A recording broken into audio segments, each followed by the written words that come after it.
Muy buenas tardes, estimados amigos, amigos de la red Telesalud del Instituto Nacional de Salud del Niño. Hoy, 3 de julio, nos encontramos nuevamente en una sesión de telecapacitación y en esta oportunidad se ha invitado al servicio de cuidados paliativos y en representación del servicio nos encontramos con la jefe médico, la doctora Virginia Garaycochea Cano. Ella ha preparado un tema de mucho interés que vamos a estar muy atentos a su exposición. Bienvenida, doctora Virginia Garaycochea. El público la está esperando.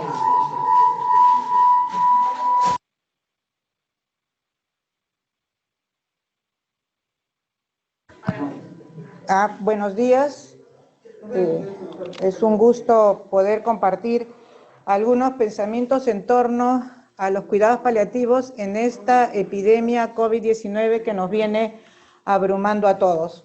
La situación actual en el país es una situación de bastante preocupación y cuidado. Estas son las estadísticas al día 30, donde las zonas rojas son las zonas calientes todavía en el país, especialmente Lima, que tiene una gran cantidad de casos. A la fecha somos un poco más de 9.677 fallecidos y tenemos una tasa de letalidad de 3.39, que es una de las altas de la región, junto con Chile, con Brasil.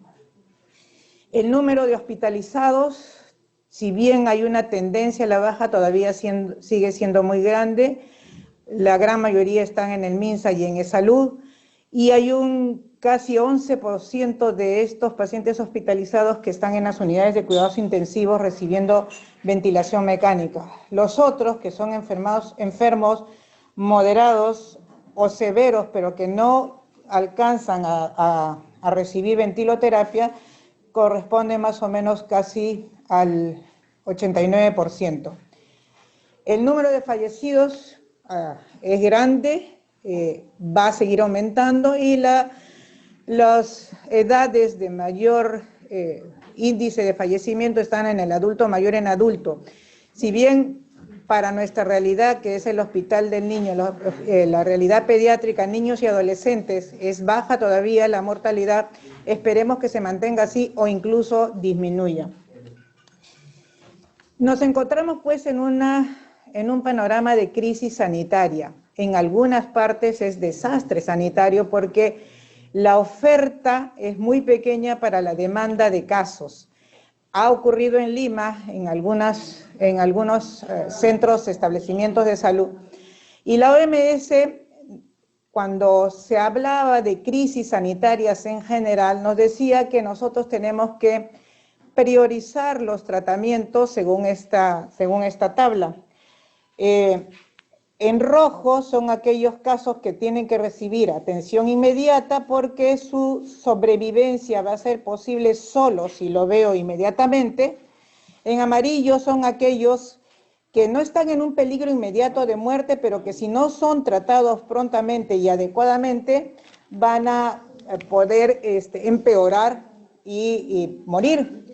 En verde son aquellos que, si bien están enfermos, que son la mayor parte de pacientes en COVID, tienen enfermedades o expresión de enfermedad muy leve que no van a llegar a condiciones críticas.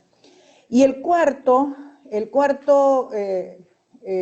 lugar está en lo que denominan expectantes. Quiere decir, aquellos pacientes que posiblemente no van a sobrevivir, pero que tampoco califican para un tratamiento inmediato en una UCI, por ejemplo, que son aquellos pacientes que tienen comorbilidades severas, que pueden estar ya de por sí prácticamente al final de la vida, como pueden ser cáncer con múltiples metástasis, o pueden tener enfermedades neurodegenerativas en grado avanzado u otras enfermedades avanzadas, y entonces en ellas el tratamiento supuestamente es expectante. Sin embargo, la Organización Mundial de la Salud plantea este nuevo enfoque de atención en crisis sanitaria. Si bien tenemos los pacientes de atención inmediata, ¿no es cierto?, que requieren para poder sobrevivir una atención inmediata, y tenemos aquellos pacientes que están en cuidado, pero que todavía no necesitan, por ejemplo, ventilación, en estos dos se plantea la posibilidad de recibir cuidados paliativos. Y además hay un otro cambio. Los que estaban expectantes, aquellos pacientes que no califican para un ingreso a UCI, pero que están críticos, delicados y posiblemente fallezcan también, estos pacientes van al lugar 2 y también califican para recibir cuidados paliativos. En otras palabras, la atención en crisis sanitaria con los cuidados paliativos se ha modificado, de tal manera que tenemos a los pacientes críticos, muy críticos y muy graves, aquellos pacientes críticos pero que no califican para una UCI y aquellos pacientes que están en intermedios en que no sabemos cuál va a ser el curso, pero que también estos tres grupos necesitan cuidados paliativos.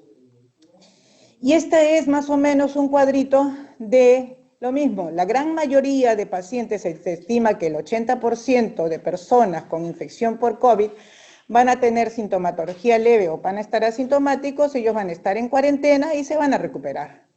Hay otro grupo que más o menos es el 15% que van a tener sintomatología moderada y que de este grupo muchos se van a recuperar, pero hay un pequeño porcentaje que va a seguir empeorando y que puede terminar en fallecimiento. Los críticos y severos, ya sabemos, y también por experiencia propia, que un buen número de ellos no se va a poder recuperar y va a terminar en muerte. Pero para todos estos casos, los moderados, los severos y los críticos, no solo está cuidados intensivos, que no todos van a calificar para ello, pero para todos ellos están los cuidados paliativos. Como dice un paliativista y filósofo, cuando hay pacientes incurables, pero para cuidados paliativos no hay pacientes incuidables. O sea, todos merecen cuidados. La definición de cuidados paliativos, adaptada de la Organización Mundial de la Salud, nos dice que cuidados paliativos es un conjunto de prestaciones, es un modelo de atención que lo que busca es mejorar la calidad de vida de los pacientes, tanto adultos como niños, cuando afrontan problemas de una enfermedad progresiva o severa. Sabemos que en algunos casos el COVID implica una enfermedad severa que puede limitar la vida o que amenaza definitivamente la vida porque es potencialmente mortal. Por lo tanto, el COVID es una enfermedad que es tributaria de recibir cuidados paliativos. Y los cuidados paliativos tienen un objetivo. Los cuidados paliativos tienen el objetivo de aliviar el sufrimiento. Para nadie es desconocido que el hecho de recibir el diagnóstico de tener COVID origina un gran sufrimiento. Así sepamos que somos jóvenes, que no tenemos factores de riesgo y que es probable que la enfermedad pase rápidamente, nos origina un sufrimiento y este sufrimiento nos origina un dolor que no va a ser físico posiblemente, pero sí puede ser un dolor psicosocial o un dolor espiritual asociado a este diagnóstico. Por lo tanto, el COVID es una enfermedad tributaria de cuidados paliativos. Como antecedente podríamos decir que los cuidados paliativos han sido consagrados como un derecho humano. Hay una declaración de la Organización Mundial de la Salud en una asamblea, la 67 asamblea me parece, del 2014, consagra formalmente a los cuidados paliativos como un derecho humano y por lo tanto obliga a los países que conforman la Organización Mundial de la Salud a implementar dentro de sus acciones de salud los cuidados paliativos. Y ahora, en esta pandemia, ¿no?, la Organización Mundial de la Salud, en la 73 Asamblea Mundial, hace un llamado a los estados para que no se olviden, para que tengan en cuenta de proveer no solamente las pruebas, no solamente los tratamientos, sino de proveer cuidados paliativos para las personas afectadas con COVID-19, poniendo, por lo tanto, especial atención en aquellas condiciones preexistentes, como pueden ser en los adultos mayores o en los que tienen factores de riesgo. Y también en los profesionales de la salud, los trabajadores de la salud y todos los otros trabajadores que están en primera línea. Entonces, dentro de este marco de cuidados paliativos en el COVID, la Organización Mundial de la Salud saca una guía en mayo de este año, donde nos dice que los cuidados paliativos constituyen un modelo multifacético e integrado para mejorar la calidad de vida de los pacientes, tanto adultos como pediátricos, y de sus familias. Hay que tener en cuenta esto porque los cuidados paliativos, para los cuidados paliativos, el paciente y la familia es una unidad indisoluble. Por lo tanto, hay que tener en cuenta eso también, que enfrentan problemas asociados a esta infección. Tener en cuenta que lo que se pensaba anteriormente, que los cuidados paliativos estaban limitados al final de la vida, eso ya ha sido superado ampliamente. Ya sabemos que los cuidados paliativos implica el acompañamiento, el cuidado de la vida de la persona que tiene alguna enfermedad especialmente severa como puede ser el COVID. Por lo tanto, los cuidados paliativos incluyen, pero no están limitados al final de la vida. Y si recordamos las primeras imágenes, estamos hablando, por ejemplo, del paciente COVID positivo con enfermedad moderada. La gran mayoría de estos pacientes van a recuperarse, pero el sufrimiento que tienen, las molestias que tienen, son tributarias de cuidados paliativos. Por lo tanto, la idea propuesta es que los cuidados paliativos deben estar integrados en el tratamiento curativo. Entonces, los cuidados paliativos básicos, que son los que pueden realizar los profesionales de la salud, incluyen el alivio de la disnea y otros síntomas y darle el soporte social respectivo, que es una de las cosas que reclaman también las familias y los pacientes, que no se está dando el soporte social, no solo a la familia y los pacientes, sino también al personal que está en primera línea. Por lo tanto, la pregunta es, ¿se necesita cuidado paliativo en esta pandemia? Y la respuesta es, como está indicado ahí, un sí contundente. Los cuidados paliativos van a cubrir las necesidades humanas de acompañamiento, de compasión y de solidaridad. Aún en estos escenarios adversos, este modelo de atención puede ser y sirve de fortaleza a los equipos de salud, a los pacientes y sus familias. Humaniza el proceso de atención. Y es más, se dice que los sistemas de salud que no incluyan cuidados paliativos son médicamente deficientes y éticamente indefendibles. ¿Quiénes brindan cuidados paliativos? En general, el equipo de salud que atiende a los pacientes debe tener una mirada paliativa. Y esta mirada paliativa que incluye cuidados humanizados, que nos permita la cercanía entre seres humanos. Acuérdense que somos seres humanos, que tratamos seres humanos, que estas personas que están con COVID, que no saben lo que les va a pasar, que no saben si van a salir vivos o no, están sufriendo inmensamente, no solo de un dolor físico que también lo tienen, de disnea que también lo tienen, sino sobre todo de un dolor espiritual, que han sido separados abruptamente de la familia, que no saben cuál va a ser su futuro. Y entonces los cuidados paliativos van a devolver la esencia de la relación familia, paciente y equipo de salud.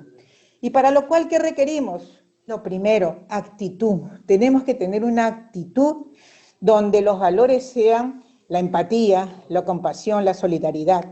Tenemos que mejorar, porque tenemos que mejorar nuestras habilidades comunicacionales.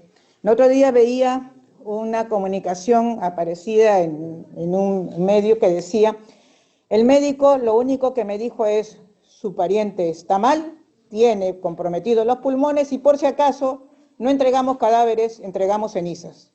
Ese fue el diálogo que tenía el médico. Tenemos que mejorarlo esto. Podemos decir prácticamente lo mismo, pero de una manera más empática, más humana, más compasiva. No podemos tener, aunque estemos abrumados de trabajo, aunque no tengamos tiempo, ser tan duros, porque eso nos hace muy alejados de nuestros pacientes. Tenemos que mejorar nuestras habilidades comunicacionales y tener ganas de dar un tiempo al paciente y familia. Miren, se han hecho estudios, en esta pandemia se han hecho muchos estudios, y dentro de los estudios está en ver qué diferencia hay entre dar una mala noticia de la forma convencional, fría, alejada, despersonalizada, y dar una mala noticia con un poco más de empatía, solidaridad, asertividad. La diferencia eran segundos de duración. Todo estaba en la actitud de los profesionales de la salud. ¿Quiénes son los pacientes tributarios de cuidados paliativos? Ya ustedes estarán viendo que son los pacientes con enfermedad moderada severa. Alguna vez nos observaban y nos decían, pero los pacientes moderados no se van a morir. no son tributarios paliativos. No, es que cuidados paliativos se dirige al sufrimiento humano. Por lo tanto, los pacientes con enfermedad moderada también califican para recibir cuidados paliativos y no solo con enfermedades severas o sean pacientes críticos.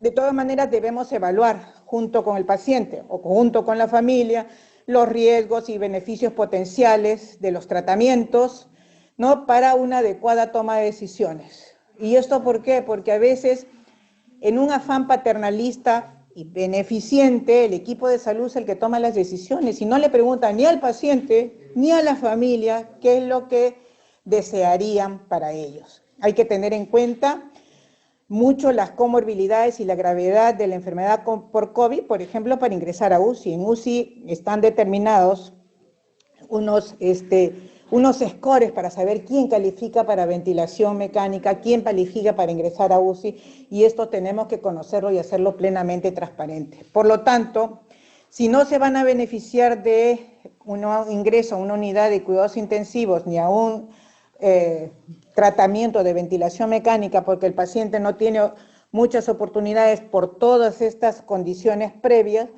no podemos abandonar a este paciente y tenemos que brindarle los cuidados con un control de los síntomas más intensos. ¿Y cuáles son los síntomas más intensos? Bueno, los pacientes con COVID tienen disnea, tienen tos, que a veces es muy exigente y dolorosa, pueden tener fiebre prolongada, pueden tener broncorrea, y para eso se plantean esquemas de tratamiento de estos síntomas, que puede ser muy bien administrado en una de cuidados intermedios, en una unidad de cuidados intensivos o una sala de hospitalización. Sabemos que la morfina es la droga de elección para el tratamiento de la disnea. Entonces, la morfina a dosis bajas, que no le va a causar depresión respiratoria, pero que va a permitir que el paciente tolere mejor el tratamiento adicional que le estamos dando, nos puede ser una herramienta importante para tratar la disnea. Y conjuntamente con eso nos va a servir para tratar la broncorrea. Y nos puede servir también para tratar la tos, que en algunos casos es sumamente irritativa e incluso a veces origina hemoptisis, por ejemplo. Entonces, perderle miedo a la morfina, una opiofobia que hay en el ambiente, y saber que la morfina no es una droga para enfermedad terminal, es una droga que ayuda en el tratamiento de los pacientes con enfermedades moderadas y severas, porque nos ayuda mucho en el control de la disnea. Otro de los síntomas hemos visto que es la tos. Podemos dar antitusígenos de acción central como el dextrometorfano, pero también la morfina nos ayuda. Si hay demasiadas secreciones, darle escopolamina, por ejemplo, que nos puede ayudar a controlar. Y la fiebre, ya lo hemos ido manejando, eso está más conocido con paracetamol y en algunos casos se puede utilizar metamizol o incluso ketorolaco. Una de las cosas que es poco descrita en este medio, pero que yo he visto muy descrito, por ejemplo, por los italianos y por los españoles, es el síndrome confusional o el delirio de los pacientes que están muy críticos. Y no solo los pacientes que están muy críticos, sino que aparentemente en aquellos pacientes que van saliendo de la UCI, el destete se hace un poco más fastidioso porque comienzan a presentar delirio. Y no se sabe si esto es una consecuencia directa de la infección por COVID que origina una especie de encefalopatía, pero que este delirio hay que tratarlo pues para permitir una mejor evolución del caso, si es que está en destete de la UCI, o para permitir que este delirio, que en algunos casos puede ser preagónico, le permita una muerte más tranquila y más en paz a esta persona. Y se utilizan drogas como el midazolam, por ejemplo, y en algunos casos el haloperidol. Entonces, estas son cosas que las tenemos a la mano, que están disponibles, que los podemos encontrar y que ayudan mucho a disminuir el sufrimiento de los pacientes. Otra de las cosas importantes de decir en cuidados paliativos es lo que se llama la sedación paliativa. La sedación paliativa es aquellos pacientes que tienen una muy mala evolución, que sabemos que van a fallecer y que podemos proporcionarles esta sedación a fin de que ellos tengan una muerte mucho más tranquila y en paz. Pero la sedación paliativa no es todo cuidados paliativos. Lo digo esto porque parece que hay gente que plantea la sedación paliativa como el todo de los cuidados paliativos. La sedación paliativa es una partecita de todos los cuidados paliativos que podemos dar y que debemos dar a los pacientes COVID positivos con enfermedad moderada severa. Y solo utilicemos sedación paliativa ante síntomas refractarios. ¿Cuáles síntomas refractarios pueden ser? La disnea.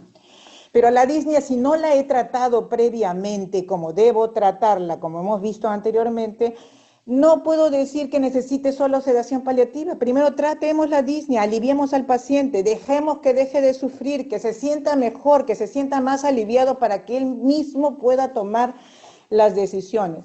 La sedación paliativa, de preferencia, debe hacerse con consentimiento informado. El consentimiento, si está lúcido el paciente, lo puede dar él mismo, o si no, consenso de la familia, en consenso con la familia, porque la sedación paliativa debe ser plenamente conocida, debe ser plenamente aceptada y debe ser plenamente transparente. Y tan transparente que debe figurar el procedimiento en la historia clínica, y para eso tenemos que tener contacto en algunos casos con la familia. ¿Para qué? Porque si va a ingresar un paciente que está con una mala evolución a sedación paliativa, facilitar las despedidas. Puede ser por teléfono, por tablet, qué sé yo, pero facilitar las despedidas de que esta persona pueda decir el adiós y morir en paz, y que la familia que está al otro lado, que no puede entrar por razones de bioseguridad, tenga la certeza de que la última persona que vieron fue a su familiar y que estaba tranquilo y que estaba en paz. Eso es cuidados paliativos, el buscar la disminución del sufrimiento, ¿ok? Por lo tanto, en cuidados paliativos la comunicación es un elemento clave. Hay que tener en cuenta esto cuando damos las malas noticias. Últimamente usamos mucho esto, la telesalud, ¿no es cierto? Hablamos mucho por teléfono. Por lo tanto, para dar las malas noticias y hablar a través del teléfono tenemos que ser muy prudentes, muy cuidadosos, cuidar el tono de voz. El otro día una paciente me decía, la persona que me llamó me decía, usted es COVID positivo y ya tiene que hacerse la idea de que las cosas pueden ponerse difíciles. Oiga, pero hay que ser un poquito más humano, hay que ponerse en el lugar de la persona, eso es empatía, hay que ser un poco más compasiva, acompañarle en el dolor, ¿no es cierto? Y dar las malas noticias de una manera un poco más humana. Poner atención en el impacto emocional que origina la noticia, que origina el diagnóstico, y también hay que poner atención en el personal de salud. ¿Por qué? Porque el personal de salud que está cansado, que está agotado, que está estresado, puede hacer que ya estés dando signos de lo que se llama fatiga por compasión. Y fatiga por compasión es estar observando estos eventos traumatizantes, agobiantes, y que comienzan a desestructurar a la persona, que comienzan allá a dar los signos de que está agotado. Tenemos que tener una cosa importante que se llama la escucha activa. O sea, tenemos que escuchar mucho antes que hablar. Normalmente hacemos lo contrario, hablamos mucho y escuchamos poco. Ahora es el momento de dar el salto. Escuchemos más, hagamos una práctica reflexiva, quiere decir, de los casos aprendamos. Tenemos que guardar también los silencios respetuosos y necesarios para que los pacientes y las familias tengan la facilidad de transcurrir, de hacer el proceso de adaptación y de aceptación de las nuevas realidades. Validemos las emociones de los otros. Tenemos que decirle, sabemos que usted se siente triste y lo comprendemos. Sabemos que usted se siente angustiado y sabemos que esto es así, pero no se preocupe, vamos a hacer lo mejor posible. Otro de los aspectos de cuidados paliativos es el rescate de la espiritualidad. Vivimos en un mundo bastante hedonista, bastante en la búsqueda de placer, de la felicidad, y nos hemos olvidado del lado espiritual. El lado espiritual es el que busca el sentido de la existencia, el que busca la trascendencia. ¿Cómo voy a hacer yo, cómo voy a sobrevivir, entre comillas, espiritualmente a mis hijos, por ejemplo, ¿no es cierto? Entonces, esto es espiritualidad. Y la soledad es una afectación profunda de la espiritualidad. Y desgraciadamente esta enfermedad hace que nuestros pacientes y las familias estemos en una situación de soledad extrema, ¿no es cierto? Entonces eso podemos mitigarlo, podemos disminuirlo, podemos paliarlo. Por lo tanto, hay que reconocer las necesidades espirituales de los enfermos. Muchos de ellos tienen necesidad de hablar, de preguntar, de expresar sus miedos. Le puede decir, doctor, ¿me voy a morir? Quizás le demore a usted 15 segundos acercarse donde el paciente y decirle, estamos haciendo lo mejor posible. ¿Ok? Pero si usted pasa y no le dice nada, este paciente va a empezar a sufrir inmensamente.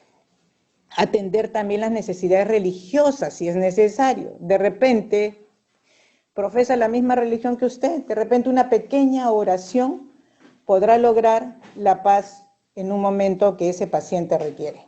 Eso es cuidados paliativos. Y cuidados paliativos no termina con la muerte del paciente, sino con el acompañamiento en el duelo. Por lo tanto, tenemos que preparar a la familia, avisar del fallecimiento de la manera más empática posible. ¿Cómo es posible que la familia pregunte y se entera 4 días después que murió su papá y encima no sabe ni dónde está el cadáver? O sea, tenemos que hacer algo para solucionar este asunto. Y eso es una mirada paliativa.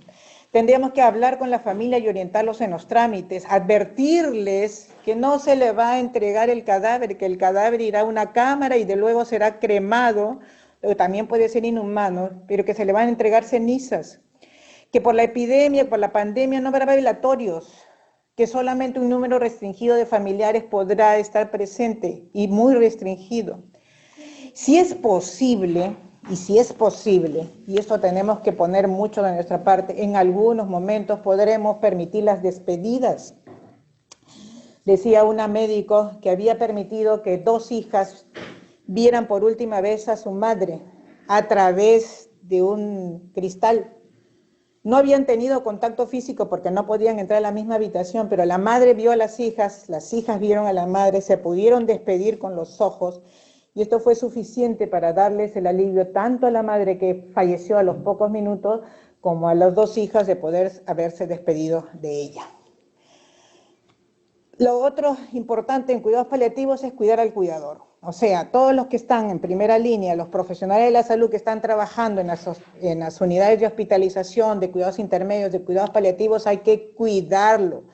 Hay que fortalecer el trabajo en equipo, consolidar el trabajo colaborativo. Si bien hay profesionales que no pueden estar porque tienen factores de riesgo, porque ya tenemos alguna edad importante, qué sé yo, pero podemos estar a través de telesalud, darles el mejor apoyo y dar las mejores sugerencias para el manejo de estos pacientes. Escuchaba de un trabajo en Espejo, en una región del país, donde los médicos con más experiencia, pero de alto riesgo, no podían estar en contacto directo con los pacientes, y los médicos jóvenes sí podían estar atendiendo directamente a los pacientes, pero no tenían la experiencia. Entonces el trabajo en Espejo era el médico joven le decía al médico de antigüedad que estaba en otro lugar qué es lo que podía hacer por ese paciente mejor, y ese le daba las soluciones y le daba las sugerencias. Tenemos que aprender a trabajar de esta otra manera, porque no podemos tampoco decir que no tenemos la experiencia de los médicos ya de cierta edad, ¿no es cierto? Tenemos que usar su experiencia. También es importante que en el equipo de salud sepamos aceptar cuándo es el momento de delegar, es decir, cuándo estoy al límite de mis fuerzas y necesito un descanso. No olvidarnos que todos somos personas y que tenemos problemas, podemos tener problemas físicos, emocionales, espirituales y sociales. Y que todo el trabajo sanitario se debe desenvolver en un marco ético, no perder de vista esto, en un marco de respeto de los derechos humanos y en un marco humanizado. Acordarnos esto, ¿no? Que antes se hablaba de esto, una puerta era la curativa y otra puerta era la paliativa. Entonces decíamos, si entramos por acá ya no vamos a tener esto. No, esto ya fue, esto es historia. Lo que estamos ahora es esto, las 2 puertas se abren conjuntamente, la curativa y la paliativa, no estamos peleados. Podemos seguir intentando el tratamiento curativo al paciente mientras le damos el tratamiento paliativo. Y al final de estas 2 puertas que se abren está la luz de la esperanza. Entonces, ¿cuáles son las tareas propuestas paliativas? Hablar siempre con la verdad, pero de manera empática, como quisiera que te hablen a ti o a tu ser más querido. ¿Cómo te gustaría que te dijeran a ti que estás con COVID o que estás en una enfermedad potencialmente mortal? ¿Cómo te gustaría que te dijeran, oye, ¿sabes qué? Te entregamos cenizas, no cadáveres? ¿Te gustaría que te dijeran así? No te gustaría, entonces no lo hagas con el otro. Explicar a las personas acerca de los tratamientos, dejando siempre una luz de esperanza realista, pero acuérdense que todos estamos asustados, que tenemos que mantener la cercanía humana a través de la escucha activa. Las personas y las familias necesitan saber que son ellos los protagonistas y tomarán parte en las decisiones, siempre y cuando cuenten con la información. Tratemos a las personas que están graves para disminuir el sufrimiento con el control de la disnea, del dolor. Tengamos en cuenta la espiritualidad, el soporte emocional, son tan importantes como los cuidados médicos. No todos son fármacos, no todos son aparatos.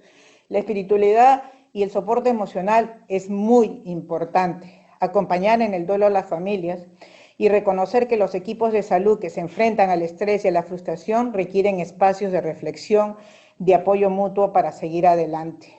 Acuérdense que para el profesional ayudar a los enfermos cuando tienen que morir es importante como prevenir y cuidar las enfermedades. Nuestro objetivo fundamental no es solo cuidar enfermedades, también es ayudarlos al bien morir.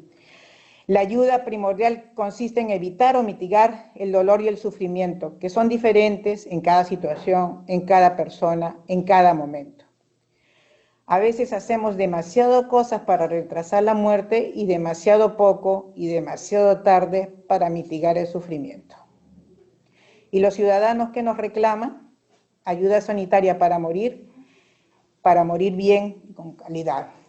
Camilo de Lelis, uno de los primeros paliativistas, nos decía, tenemos que poner más corazón en las manos. Cuídame y hagan de cuenta que esto es lo que les dicen los pacientes a ustedes al oído. Cuídame como tú quisieras ser atendido o como harías con la persona más querida que tengas en el mundo. Y en el servicio, cuando prestamos servicio a los enfermos, mientras las manos realizan su tarea, tengamos los ojos para que no falten, atentos con los ojos, a que no falte nada, con los oídos para que escuchemos, la lengua para animar y la mente para entender y el corazón para amar y el espíritu para orar. Quiero agradecer a todos los médicos, doctores, trabajadores de salud, todos los que están en la primera línea porque lo están dando todo.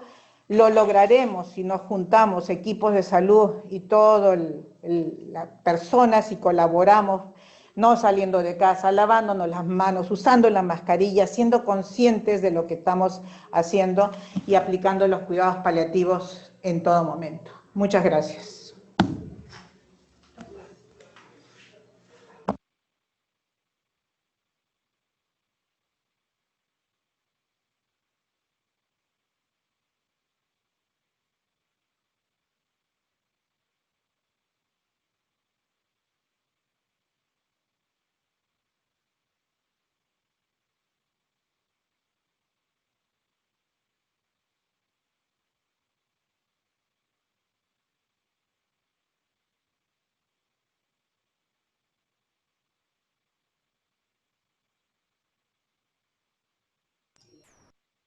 Bueno, creo que no me habían escuchado, disculpen ustedes. En primer lugar, agradecer a la doctora Virginia Garaycochea Cano con esta extraordinaria exposición, porque siempre nos trae a la reflexión y nos permite reconocer la humanidad que llevamos siempre dentro y la cual no debemos desnaturalizarla ni tampoco dejarla de lado en nuestro diario actuar, sobre todo aquí en el Instituto Nacional de Salud del Niño, a quienes atendemos a seres infantiles. Entonces, doctora Virginia Garaycochea, vamos a pasar al momento de las preguntas. Vamos a ver si es que en el chat estén llegando algunas preguntas para usted. Más bien vamos a tomarnos unos breves segundos. Doctora, mientras podríamos ir conversando, por favor, en relación a estas características que deben acompañar a un personal de salud. ¿Nos puede recordar cuáles son esas características propias y quizá los principios que nos debe de seguir, ¿no?, en nuestro diario actuar? Habíamos dicho que los profesionales, en general los trabajadores de la salud, podían brindar cuidados paliativos, tener el enfoque paliativo. ¿Qué significa esto de tener el enfoque paliativo? Tener la actitud y poder avanzar en su desarrollo profesional, teniendo o cultivando las habilidades comunicacionales para tener una actitud empática y compasiva con los pacientes en general y con los pacientes con COVID en esta oportunidad en particular, porque el COVID trae al lado no solo esta infección que es viral, que es una infección respiratoria, que puede transformarse en una infección grave, sino que el COVID trae, por la incertidumbre de lo que nos pueda pasar, mucho sufrimiento. Y los cuidados paliativos están dirigidos a eso, a aliviar el sufrimiento, tanto del paciente como de las familias. Entonces, eso es lo que tenemos que hacer. Y lo otro que tenemos que hacer es las ganas de emplear el tiempo que tenemos, aunque sea poco, en brindar estos cuidados a los pacientes. Acuérdense que no solamente es curar lo que nos preocupa, sino también es cuidar. Y el cuidar se refiere a tratar a otra persona como si fuera lo más querido, como si fuera siempre algo especial, de la manera más humana, de la manera más empática posible, tratando de entender lo que está sintiendo y tratando de ayudarla en el alivio del sufrimiento. Doctora Virginia, hay una pregunta, por favor, ¿cuáles serían los criterios de ingreso a la UCI de niños diagnosticados con COVID-19? En general, criterios de ingreso a los niños, lo que está descrito también es que siempre debemos obrar en el mejor bien del niño. Los criterios para ingreso a UCI en adultos están más o menos definidos en base a criterios de gravedad de la enfermedad en el momento en que se hace la evaluación, a criterios de futura calidad de vida, ¿no es cierto?, y a criterios de los años de vida por delante o vividos.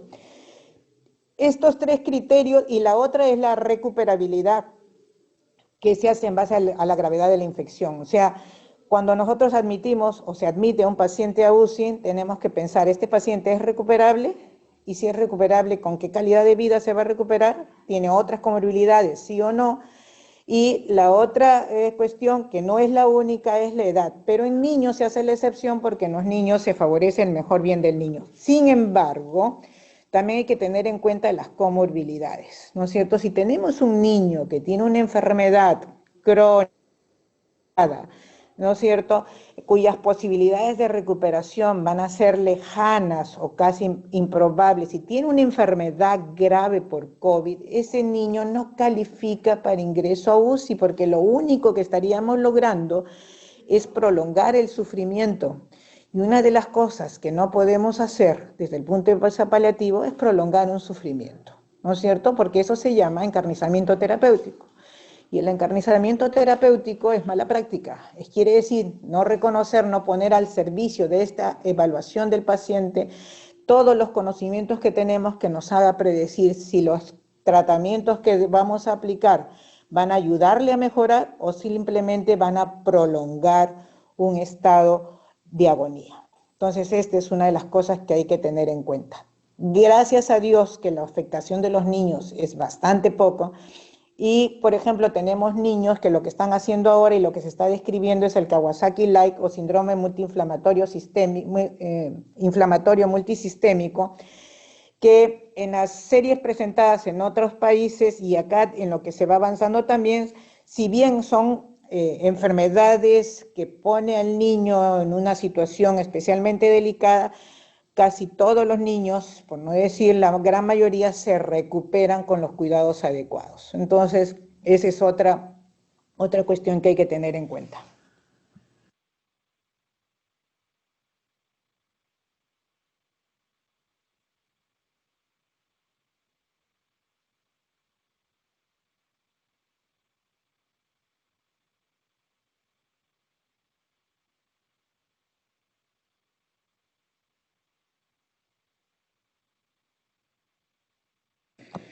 Cuando hemos dicho quién puede dar cuidados paliativos, no estamos refiriéndonos necesariamente al equipo de cuidados paliativos, estamos diciendo que el equipo que atiende al paciente haga los cuidados paliativos. O sea, no es necesario la sobreexposición, porque sabemos que los EPPs, los equipos de protección de personal, son escasos. Las unidades de cuidados intensivos están llenos de pacientes y llenas de personal que está tratando y no podemos tampoco irrumpir, ¿no es cierto? Y entonces, ¿qué es lo que sugerimos? En casos muy necesarios puede entrar, en algunos casos puede ser el médico o la enfermera que tenga más afinidad con ese paciente si es que ya lo conocía, pero con la indumentaria, con los equipos de protección personal necesarios, permaneciendo el tiempo necesario sin necesidad de arriesgar al personal y sobreexponerse. Pero el mensaje aquí es que el equipo mismo que trata al paciente tenga una mirada paliativa, tenga este enfoque que la haga ver un poquito más allá de lo que son los conocimientos meramente médicos, cientificistas y biologicistas. Eso es lo que queremos rescatar.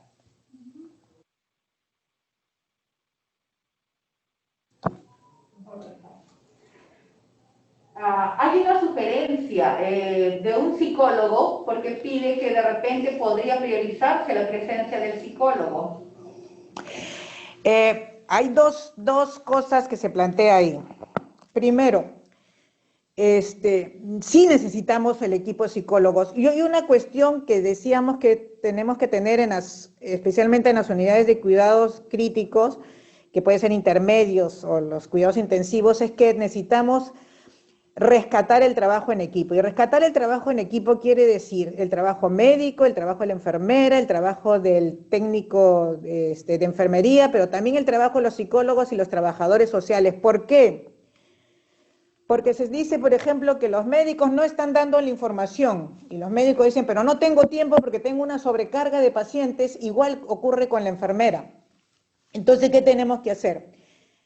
Los psicólogos o los trabajadores sociales pueden recibir la información del equipo que está tratando al paciente y ellos de una forma, con un poco más de tiempo, de tranquilidad, de una forma empática y asertiva, hacer la comunicación a los familiares. Son parte del equipo, conocen a los pacientes y pueden hacer la interfase con la familia. Y con esto estaríamos mejorando y humanizando activamente. Ese es un rol.